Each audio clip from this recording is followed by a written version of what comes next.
Everybody knows that home ownership is becoming untenable in America. The prices continue to skyrocket. According to this tweet, which I loosely fact checked, incomes would have to spike 60% simply to return to pre pandemic housing affordability levels, or home prices would have to fall 38% to get to that same point. As this debate continues to swirl, we're consistently hearing people say things like, we need to ban BlackRock from buying houses. But I dug into it, and guess what?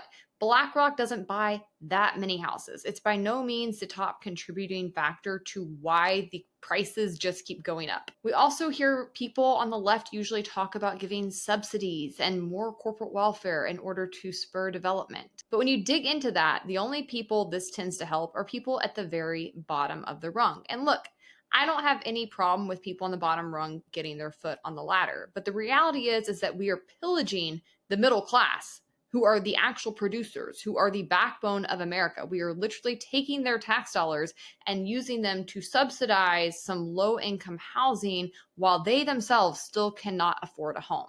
It's unethical, it's unfair, and it's un American. One place where I think this is particularly evident is in Michigan. If you dig into their data, they rank 33rd nationwide in housing affordability, and they are only permitting half as many houses as there are new jobs in the state. This is a simple supply and demand problem. The government is preventing the actual doers, the actual builders, from creating the supply that's needed in order to meet the current demand. This isn't like a whodunit mystery, it's the government. And they're doing that in a number of ways, but one of the most prominent ones is through zoning. Not only do states and localities impose single family zoning over most of the areas in their municipalities, even though single family zoning laws are subject to overregulation. Local laws often require things like homes being of a certain minimum size or fitting on a set lot size or to be set back a certain distance from the road and meet other arbitrary requirements like lawn size. This nanny state approach to government also extends to businesses and apartment buildings that are required to have far more parking spaces than they need, taking up valuable spots in cities that could be used to create more housing. Zoning laws also can make it illegal to build certain kinds of homes that are more dense, like apartments or townhomes or small multifamily homes. In fact, in 75% of most American cities, the only legal option to build is a single family home. That's just stupid. Now, in Michigan, there's a package coming down this fall in their legislature that could start to address some of these really, really stupid regulations they have on the books. And if you live in Michigan, that's something you should throw your weight behind. But if you live somewhere else, it's the exact same kinds of issues you need to be demanding your local lawmakers are paying attention to